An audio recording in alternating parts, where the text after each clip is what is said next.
Bonsoir mesdames et messieurs. Donc nous sommes ici réunis, Grégory Lino, directeur du laboratoire Epsilon, dans un exercice extrêmement difficile qui concerne donc l'interaction entre un chercheur spécialiste d'une thématique, Denis Brouillet ici présent, sur la mémoire, et donc une conférence grand public. Donc comment rendre intelligible quelque chose d'extrêmement complexe, c'est vraiment une tâche très difficile.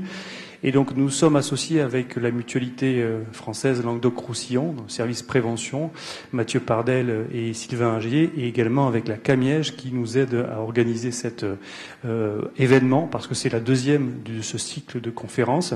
Également, merci à l'Université Montpellier 3 et l'Université Montpellier 1 de nous prêter à la fois des locaux et du matériel pour pouvoir organiser ça. Pour celles et ceux qui sont intéressés, vous pourrez récupérer le diaporama sur un site et on en parlera tout à l'heure. Voilà. Bonne conférence. Merci. Donc, comme vous l'avez vu, et peut-être c'est pour ça que vous êtes là, donc je vais vous parler de la mémoire. Donc, ce que je vais essayer de faire, c'est de transmettre un certain nombre de connaissances que nous avons à propos de la mémoire. Est-ce que vous m'entendez? Il n'y a pas trop de larcène, ça va? Donc, essayez de vous communiquer des connaissances que nous avons aujourd'hui sur la connaissance, sur la mémoire, et ensuite essayez de voir les implications que ça peut avoir pour ceux qui viendraient à se poser des questions sur leur propre mémoire.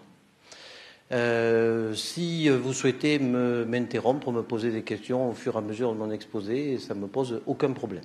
Voilà. Alors donc, quand on aborde la mémoire, aujourd'hui, donc, on est en 2012. On va dire qu'il y a deux grandes conceptions qui prévalent pour essayer de comprendre la mémoire. Il y a une approche qu'on appelle approche structurale de la mémoire. En fait, il faut considérer dans ce cas-là que la mémoire, c'est un contenu. Alors, cette idée de mémoire comme un contenu, comme un grand récipient que l'on remplit, c'est une conception qui existe depuis, je dirais, la nuit des temps, puisque l'idée d'un espace où l'on stocke des connaissances, c'était déjà dans l'Antiquité une idée qui était avancée par Platon et qui considérait que la mémoire, c'était un espace fini dans lequel on devait graver un certain nombre d'informations. Et ensuite, ces informations, soit elles étaient suffisamment gravées et on les conservait pendant un certain temps, soit elles n'étaient pas suffisamment bien gravées et petit à petit, elles commençaient à s'estomper. La deuxième idée qu'avait déjà avancée Platon, c'est l'idée de récupération. C'est bien de stocker des informations, encore faut-il pouvoir les récupérer. Et Platon avait donné une image qui me paraît tout à fait intéressante, c'est de considérer la mémoire donc comme un espace. Il prenait l'exemple d'une volière. Dans une volière, normalement, il y a des oiseaux, d'accord? Donc, pour essayer de récupérer ou de trouver un oiseau, il faut rentrer dans la volière et essayer, tant bien que mal, de saisir le bon oiseau qui nous intéresse. Donc, choisissez celui qui vous plaît. Donc, c'est une conception qui est très ancienne, mais en fait, c'est une conception qui est en fait très moderne. Parce que figurez-vous qu'aujourd'hui, nos petits objets qu'on appelle ordinateurs, que j'ai ici devant moi, fonctionnent avec strictement la même conception. D'accord ? La mémoire est stockée dans un espace. Ici, c'est une barrette mémoire d'un ordinateur. Dans cette barrette d'ordinateur, il y a des informations qui sont stockées à des endroits particuliers, selon des schémas particuliers. Et pour récupérer cette information, il faut, sur le clavier d'ordinateur, taper les bonnes instructions pour que ces instructions aillent dans l'ensemble des informations qui sont possédées dans la mémoire, permettre d'aller saisir l'information qui nous intéresse. Et une fois qu'on a saisi cette information, alors la connaissance surgit. Ici, une image qui va apparaître sur notre ordinateur. Donc cette idée d'espace de stockage, donc c'était une idée ancienne, c'est une idée qui reste aujourd'hui. Et je dirais que les conceptions majoritaires aujourd'hui en psychologie ou dans les sciences cognitives en général, c'est une idée, je vais dire, qui est acceptée par plus de 80% des chercheurs. Or, depuis un certain nombre d'années, il y a une autre façon de voir la mémoire. qu'on appelle donc mémoire fonctionnelle. Pardon, j'aurais dû regarder mes diapos, je vais trop vite. Cette conception donc d'un espace a conduit à imaginer que dans cet espace, on stockait différents types de mémoire. D'accord ? D'où l'idée qu'il existerait différentes mémoires. Donc il y a un modèle qui nous explique que nos connaissances sont stockées quelque part dans notre cerveau et que ces connaissances sont stockées de différentes manières, qu'il y a différentes manières aussi de stocker des connaissances et que cette connaissance, il y a des connaissances qui sont liées à nos pratiques, c'est ce que vous voyez le plus à gauche là-bas, c'est ce qu'on appelle la mémoire procédurale. On sait comment faire quelque chose, donc c'est un type de connaissance qu'on stocke. Ensuite, on va stocker des informations qui sont perceptives, c'est-à-dire l'ensemble des caractéristiques physiques des éléments du monde. Ensuite, on peut stocker, je dirais, quelque chose de plus sémantique, c'est-à-dire vraiment la signification qu'ont les objets. Un autre espace de mémoire qui serait la mémoire de travail, c'est-à-dire un espace dans lequel un certain nombre d'opérations sont effectuées. Et dernier type de mémoire, c'est ce qu'on appelle la mémoire épisodique, c'est-à-dire la capacité que nous avons à nous souvenir d'un événement dans un espace particulier.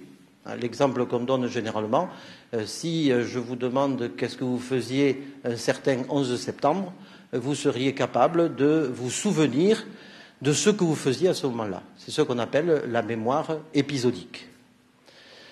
Cette conception, alors pardonnez-moi de l'exemple, cette conception, c'est une conception que je qualifie d'une conception en boîte. D'accord ? Il y a des boîtes qu'on aurait là-haut dans notre cerveau, et dans chacune de ces boîtes, il y aurait un contenu particulier.